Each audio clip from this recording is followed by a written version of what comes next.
before you guys start, I just want to tell you guys, thank you so much for being here.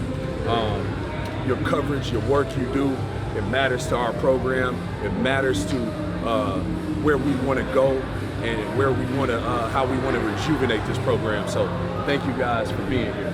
Coach, two quick questions. The first one, 2 teams from Florida in the Final Four.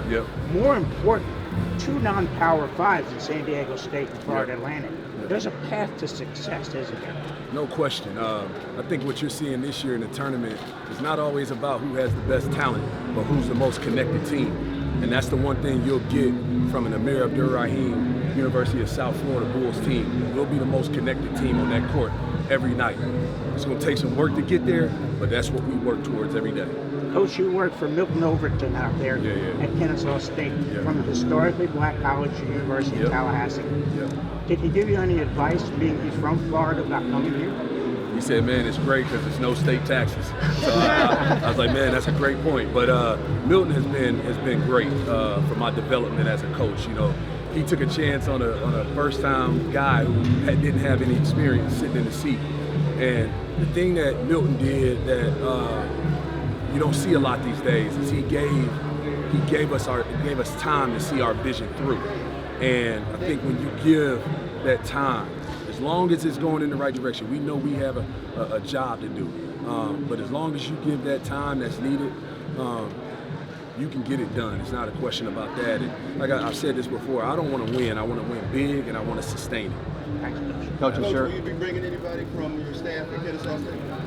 In fairness to the guys that are still here, we'll see where that goes, but I want to get in there and I want to talk to those guys because they have real relationships with these kids, and in fairness to them as coaches, in fairness to them as men, I want to have an opportunity to sit down with them and talk to them. So we'll know here soon. I'm sorry. No, you're okay. Since your game against Xavier, what's the last week and a half been like for you? Man, a blur, to be honest with you. You know, with when great things happen, comes great responsibility, great exposure, great visibility.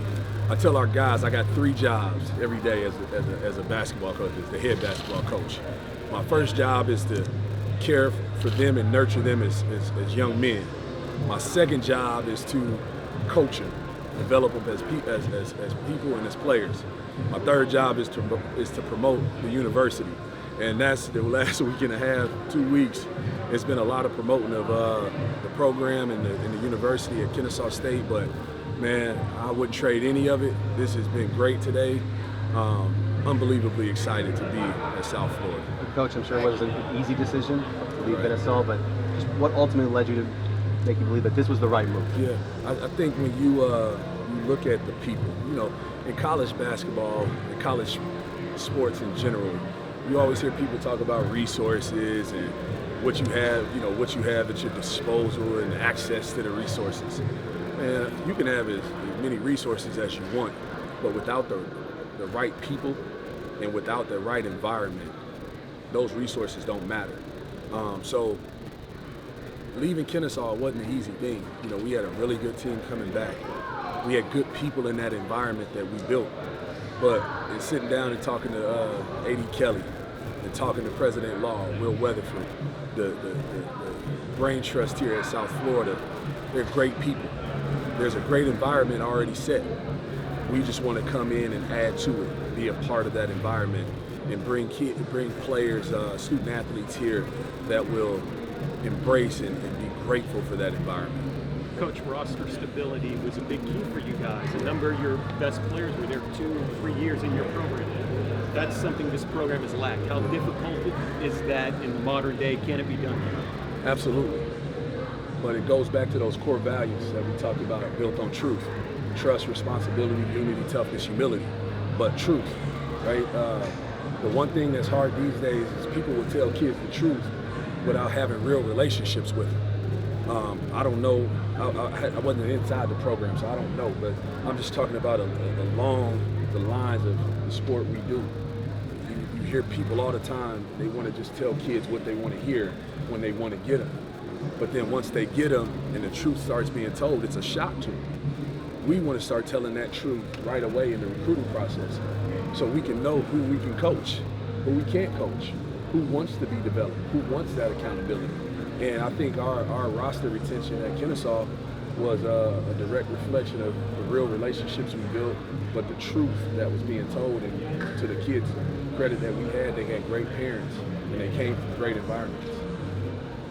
Can you speak more on your emphasis on putting USF in the recruiting battles as of Miami, as of Florida State? What's the old saying? You've heard it a few different ways, but you know, shoot for the moon.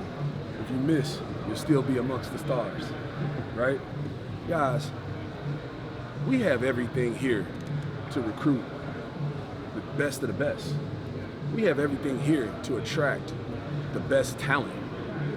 But what's important to me is not only attracting the best talent, but I want to attract the best talent that has character.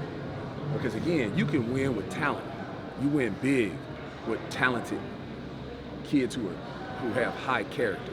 That's important to me. So yeah, like I respect all those coaches, you know, from Leonard Hamilton to Dusty May to Coach Larinaga and Todd Golden at UF. I respect every single one of them. I respect Jordan Mincy at Jacksonville, right? USF is going to be in those conversations.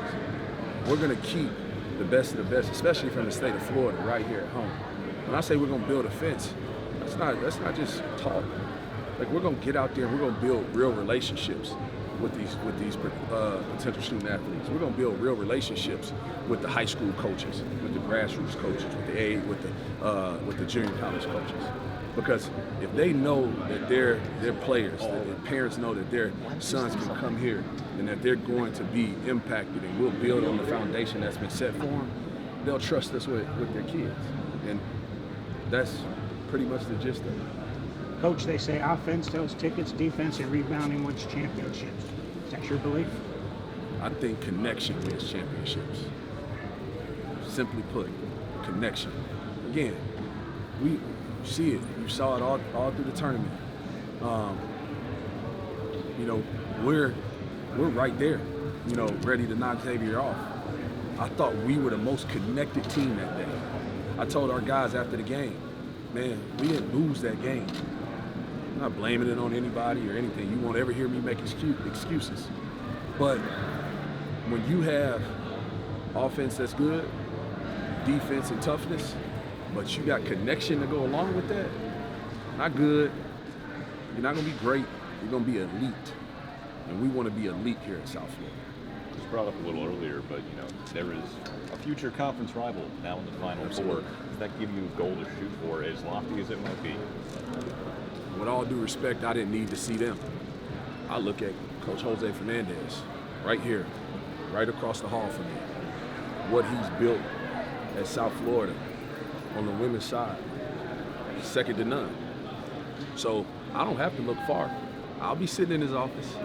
I'll be picking his brain.